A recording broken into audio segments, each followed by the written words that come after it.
Hello everyone, good morning. आशा करता हूँ आप लोग अच्छे होंगे और आपकी तैयारी बढ़िया चल रही होगी। मेरा नाम दिवस द्विवेदी है और मैं घटना सूत्र की सेशन में आप सभी का स्वागत करता हूँ, जहाँ पर हम करंट अफेयर्स तो चर्चा करते ही हैं। उसके बाद हम मेंस की आंसर राइटिंग करते हैं और यहाँ पर हम प्रयास करते हैं कि किस तरह से अगर करंट अफेयर आधारित मुख्य परीक्षा में प्रश्न पूछे जाते हैं, उसको कैसे टैकल करना है, हाउ टू राइट आंसर, ये यहाँ पे बात होती है। और इसकी पीडीएफ आप यहाँ पे घटना सूत्र के चैनल में जाके प्राप्त कर सकते हैं। आप टेलीग्राम में सर्च करेंगे @घटना सूत्र और आपको वहाँ पे टेलीग्राम में आपको पीडीएफ मिल जाएगी। ओके। तो आज का कौन सा क्या प्रश्न है, इसको कैसे टैकल करना है, इसके संबंध में हम बात करेंगे। प्रश्न कहना चाह रहा है कि विद्युत ग्रिड अवसंरचना में निवेश की कमी के बावजूद नवीकरणीय ऊर्जा क्षमता में तीव्र विस्तार हो रहा है। मतलब क्या है इसका, देखते हैं। इस विरोधाभास का विश्लेषण करें, भारत के लिए व्यवहार समाधान बताएं। Despite limited investment in the power grid infrastructure, why is there a rapid expansion in the renewable energy capacity? Analyze this paradox and suggest viable solution. कि हम क्या कर रहे हैं, लगातार तो क्या कर रहे हैं, इन्वेस्टमेंट कर रहे हैं रिन्यूएबल एनर्जी के लिए। रिन्यूएबल एनर्जी का लगातार विस्तार कर रहे हैं, टारगेट रख रहे हैं कि 500 गीगावाट हमें करना है, 500 गीगावाट करना है 2030 तक, है ना। लेकिन हम हमारे पास जो विद्युत ग्रिड इंफ्रा है, जिससे हम विद्युत को क्या किया ट्रांसफर कर सके एक स्थान से दूसरे स्थान तक, उसका जो इंफ्रा है वो डेवलप प्रॉपर नहीं कर पा रहे हैं। इसको लेके यहाँ पे प्रश्न है, बात कर रही है। तो यहाँ पे भूमिका या इंट्रोडक्शन आपको क्या बताना है।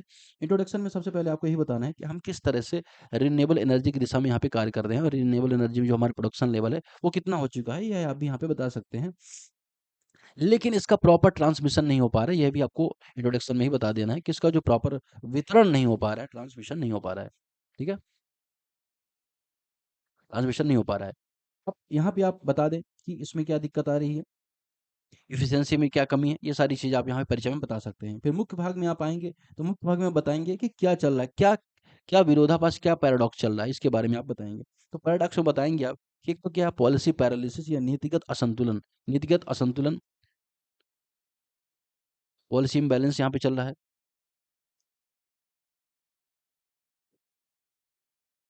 पेन स्लो चल रहा है थोड़ा-सा, नीतिगत असंतुलन चल रहा है यहाँ पर। तो यहाँ पे बताएँ कि अधिकांश जो नेशनल स्ट्रैटेजी है, वो ऊर्जा के उत्पादन को लेके फ़ोकस है। मतलब कि ज़्यादा से ज़्यादा प्रोडक्शन को लेके फ़ोकस है। उसको किस तरह से प्रॉपर यूटिलाइज़ करना है, कैसे उसको प्रिज़र्व करना है, कैसे उसको बैटरी में स्टोर करके रखना है, उसको लेके यहाँ पे फ़ोकस नहीं यहाँ पे कर पा रही है। इसके अलावा यहाँ पर इसकी वजह से क्या हो रहा है, कि यहाँ पे कैपिटल इंटेंसिव ज़्यादा है, कैपिटल ज़्यादा लग रही है, लेकिन लोगों तक क्या उसका इम्पैक्ट पहुँच पा रहा है? उतना नहीं पहुँच पा रहा है। क्या उससे प्रॉपर बेनिफिट हो पा रहा है? उससे उतना प्रॉपर्ली बेनिफिट नहीं हो पा रहा है। उसके अलावा रेगुलेटरी चैलेंजेज़ यहाँ पे दिखाई देते हैं।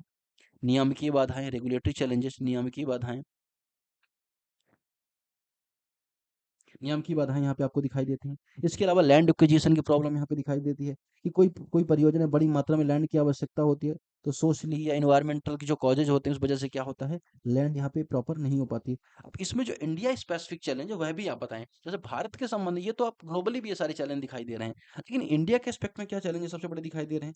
इंडिया में आप देखोगे, तो ज़्यादा जो बिजली की हानि होती है, वो ट्रांसपोर्ट में, इसी सब में हो जाती है। तो इससे क्या होता है कि जो हम जितना प्रोडक्शन कर पाते हैं, उसका प्रॉपर्ली बेनिफिट नहीं कर पाते और डिस्कॉम कंपनियाँ लगातार घाटे में रहती हैं। तो एक ये प्रॉब्लम होती है और फाइनेंशियल जो क्राइसिस है डिस्कॉम कंपनियों के ऊपर लगातार बना रहता है। और जब उनके ऊपर खुद फाइनेंशियल क्राइसिस रहेगा, तो किस तरह से वो इन्वेस्टमेंट कर पाएँगी ट्रांसमिट करने के लिए एनर्जी को, है ना? किस तरह से इन्वेस्टमेंट कर पाएँगी बिजली को एक जगह से दूसरी जगह भेजने में। ये प्रॉब्लम यहाँ पे दिखाई देती है। इसके अलावा रीजनल इम्बैलेंस यहाँ पे दिखाई देता है, क्षेत्रीय संतुलन यहाँ पे आपको दिखाई देता है। अब हम बात करेंगे क्या वे फॉरवर्ड में ही, वे फॉरवर्ड क्या मतलब, बेसिकली सजेशंस की बात करेंगे, समाधान की बात करेंगे, सॉल्यूशन की बात करेंगे। क्या स्टेप्स उठाए जाने चाहिए?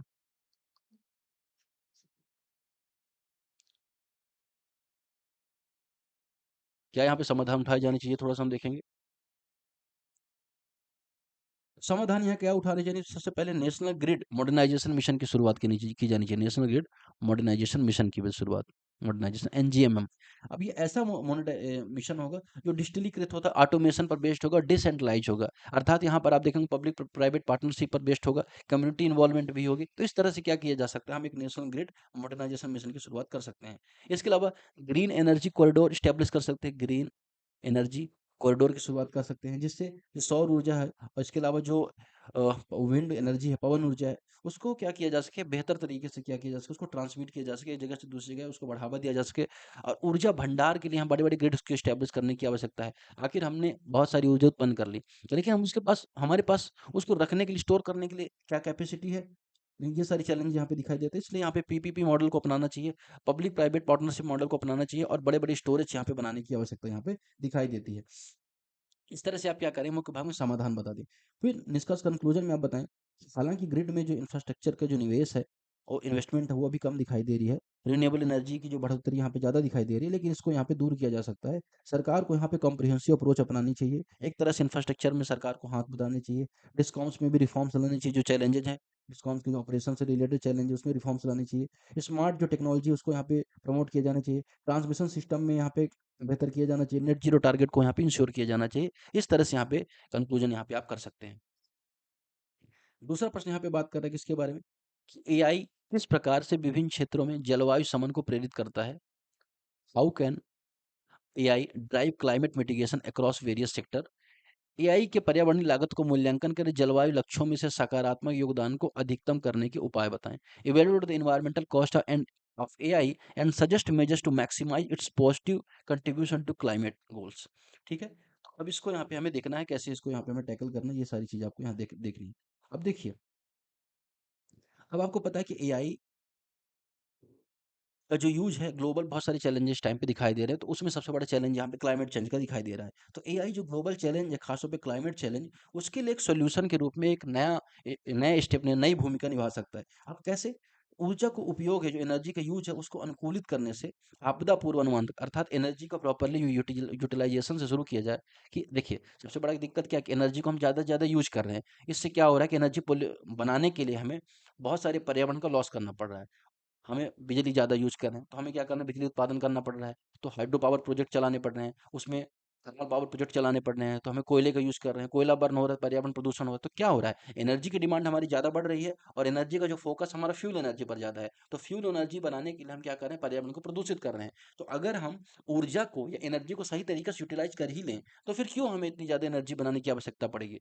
और दूसरा, रिन्यूएबल एनर्जी पे फोकस कर लें, तो क्यों हमें जो फॉसिल फ्यूल है उस पे डिपेंडेंसी हमारी रहेगी। तो एआई क्या कर सकता है, एनर्जी को सही तरीके से यूटिलाइज करने के बारे में स्ट्रेटजी बना सकता है। दूसरा, क्लाइमेट रेजिलिएंट पॉलिसी यहाँ पे अपनाने में यहाँ पे एआई हमारी हेल्प कर सकता है। तो इस तरह से इंट्रोडक्शन में आप इसकी भूमिका को बता सकते हैं। अब मुख्य भाग में रोल बता दें कि क्या रोल हो सकता है एआई का एनर्जी को बेसिकली क्लाइमेट को जो समन जलवायु समन करने में क्या रोल हो सकता है। तो उसमें आप देखें, एनर्जी एफिशिएंसी, अर्थात कहाँ पे कितनी ज़्यादा एनर्जी की आवश्यकता है। सपोज करिए एक रूम में एक बल्ब से काम चल जाता है, लेकिन आप 3 बल्ब लगा के 2 ट्यूबलाइट लगा के बैठे हैं, तो इससे क्या हो रहा है, क्या एनर्जी एफिशिएंटली आप यूज़ कर रहे हैं, नहीं कर रहे हैं। तो एआई आपको यह बता सकता है कि कहाँ पे हमें कितनी एनर्जी की आवश्यकता है, किस प्रोजेक्ट में कितनी एनर्जी की आवश्यकता है, तो एक बेहतर कैलकुलेशन कर सकता है। फिर उसके अलावा रिन्यूएबल एनर्जी का एकीकरण कर सकता है, मौसम पूर्वानुमान लगा सकता है, समय का पूर्वानुमान लगा सकता है, सौर ऊर्जा, पवन ऊर्जा का प्रगति देखिए यह बता सकता है कि ये कितना उत्पादन कर सकते हैं, कितना इनका यूज हो सकता है। इसके अलावा सस्टेनेबल एग्रीकल्चर में कौन से स्टेप उठाने चाहिए, यह बता सकता है, क्योंकि एग्रीकल्चर में आप देखेंगे कि एनर्जी बहुत ज़्यादा कंजप्ट होती है। इसके अलावा चाहे अब सिंचाई परियोजना हो, विभिन्न परियोजनाएं हो, तो सरकार पीएम कुसुम जैसी योजना लेके आती है, जिससे बिजली की जो खपत है खेती में कम हो सके। तो सस्टेनेबल एग्रीकल्चर के लिए, इसके अलावा अर्बन डेवलपमेंट में, अर्बन जो एरियाज है वहाँ पे सबसे ज़्यादा क्या होती है, एनर्जी यूज़ होता है। आप देखेंगे बड़े-बड़े शहरों में रात में हज़ारों लाइटें जल रही हैं, बिल्डिंग में कोई मतलब नहीं, सिर्फ़ शो ऑफ करने के लिए। आप चाहे आप यूएई की बिल्डिंग्स देखें, कहीं भी आप सर्च करेंगे गूगल में, यूरोपियन यूनियन इतनी एनर्जी कंज़र्वेशन की बात कर रहा है और आप बिल्डिंग देखेंगे वहाँ पे, तो बेवजह चमक रही हैं, कोई मतलब नहीं है उनका, कोई यूटिलाइज़ेशन नहीं है, लेकिन एनर्जी का मिसयूज़ हो रहा है। तो इस तरह से सस्टेनेबल जो यूज़ है, उसको यहाँ पे एआई बता सकता है।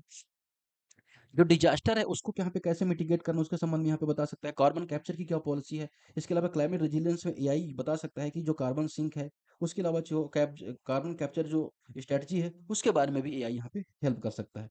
अब एआई की पर्यावरणीय लागतें के बारे में बता सकते हैं आप, कि आप देखिए थोड़ा सा यहाँ पे खर्चा आएगा, क्योंकि आप देखेंगे जैसे एआई का यूज़ करते हैं तो उसमें इन्वेस्टमेंट खर्चा आता है, इंफ्रास्ट्रक्चर का खर्चा आता है, उसकी यूटिलाइजेशन का, उसको बेहतर यूज़ करने के संबंध में वो खर्चे आते हैं। ये सारी चीज़ें यहाँ पे आपको थोड़ा-सा बतानी है कि आखिर खर्चे भी हैं, ऐसे एआई को आप यूज़ नहीं कर सकते हैं, आपको एस्टेब्लिश करने के लिए उसमें काफ़ी सारी चीज़ें की आवश्यकता होती है। ख़ास तौर पे डेटा जो सेंटर्स उसको बनाना, कार्बन का जो कह सकते हैं कि जो असेसमेंट है, वो सारी रिपोर्ट्स भी एआई को देना, तो ये सारी चीज़ें थोड़ा-सा यहाँ पे चैलेंज यहाँ पे देख सकते हैं। लेकिन कहीं न कहीं अगर एआई का यूज़ हम कर सकते हैं, तो बेहतर तरीके से हम क्या कर सकते हैं, जो क्लाइमेट चेंज से रिलेटेड जो चैलेंज है, उसको भी टैकल करने में हमें यहाँ पे मदद मिल सकती है। मेंस के आंसर हमने देख लिए, प्रीलिम्स में देख लेते हैं जल्दी-जल्दी से। क्या-क्या आंसर्स होंगे। जो पहला प्रश्न बात कर रहा है, तीनों बैक्टीरिया के संबंध में माइक्रोबायोलॉजी, बायोटेक्नोलॉजी महत्वपूर्ण भूमिका निभाते हैं। अब इनके कथनों पर विचार करना है। क्या ये ग्राम धनात्मक बैक्टीरिया के रूप में वर्गीकृत होते हैं? इसके अलावा जिनकी कोशिकाएं भित्त मोटे एप्लिग्लोटाइन की होती हैं। दूसरा, ये वाणिज्यिक रूप से महत्वपूर्ण एंटीबायोटिक्स स्ट्रेप्टोमाइसिन टेट्रासाइक्लिन उत्पादन में प्रसिद्ध हैं। इस समूह के कुछ प्रकार के थर्मोफिलिक होते हैं, अर्थात वे उच्च तापमान वाले वातावरण में जीवित रह सकते हैं। इसमें तीनों ही स्टेटमेंट यहाँ पे सही होगा। अगले प्रश्न में ज्वालामुखी गतिविधि के संबंध में बताना, स्ट्रोम्बोलियन विस्फोट को सर्वोत्तम रूप में दर्शाता है। एक तीव्र विस्फोट है जहाँ पे राख चट्टानें स्ट्रेटोफेज तक पहुंचती हैं। दूसरा, बिना विस्फोट के लगातार लावा का प्रवाह बिना राख ठोस के पदार्थ में महत्वपूर्ण सजेंगे। सी स्टेटमेंट इसका सही होगा। मध्यम विस्फोट की श्रृंखला है स्ट्रोम्बोली, जिसमें सेंडर लावा बूम चट्टान टुकड़े कई सौ मीटर तक फेंके जाते हैं। तो इसका सही आंसर क्या होगा? सी। हाल ही में भारतीय वायुसेना में राफेल लड़ाकू विमान शामिल किया गया, उसकी सटीकता का मूल्यांकन करना है। पहला, राफेल भारत की पांचवी जो पीढ़ी उसका twin engine multi role combat aircraft है। इसके बारे में आपको बताना है सही है गलत है। तो यहाँ पे पहली बात है यही गलत है, पांचवी पीढ़ी का नहीं है ये, 4.1 पीढ़ी का है। अब इसमें आप ये एलिमिनेट हो जाएगा, ये एलिमिनेट हो जाएगा, ये चीज बचा। चौथा देख लेते हैं, भारतीय वायुसेना की पहली राफेल स्क्वाड्रन पश्चिम बंगाल के हसीमारा एयरबेस में तैनात है। यह भी यहाँ पे गलत स्टेटमेंट है। यहाँ पे पहली जो वो है वो हरियाणा के हसीमारा में तैनात है, ना कि पश्चिम बंगाल के। तो हरियाणा में तैनात है, ठीक है। चौथा प्रश्न यहाँ पे बात करेगा, दक्षिण अफ्रीका में महात्मा गांधी द्वारा स्थापित इंडियन ओपिनियन का मुख्य उद्देश्य क्या था? तो इसका सही आंसर क्या होगा? भारत में ब्रिटिश औपनिवेशिक प्रशासन की लगातार आलोचना शुरू करना। सही आंसर क्या होगा? बी। दक्षिण अफ्रीका में भारतीय प्रवासियों को नस्लीय भेदभाव के खिलाफ एकजुट व सक्रिय करना, ठीक है। प्रश्न क्रमांक 5, मैक्रो इकोनॉमिक संदर्भ बताना, डिसइंफ्लेशन डिफ्लेशन के बीच निम्नलिखित तुलना पर विचार करें। डिसइंफ्लेशन का अर्थ मूल्य स्तर पर सामान्य गिरावट है, जबकि डिसइंफ्लेशन मुद्रास्फीति की धीमी दर को दर्शाता है। दूसरा, नीति के दृष्टिकोण में डिसइंफ्लेशन आमतौर पर डिफ्लेशन की तुलना में कम आर्थिक रूप से हानिकारक है। तीसरा स्टेटमेंट यहाँ पे दिया गया है। सही आंसर होगा बी, बाकी सा स्टेटमेंट गलत है। तो आज की डिस्कशन में इतना ही फिलहाल, तब तक के लिए थैंक यू।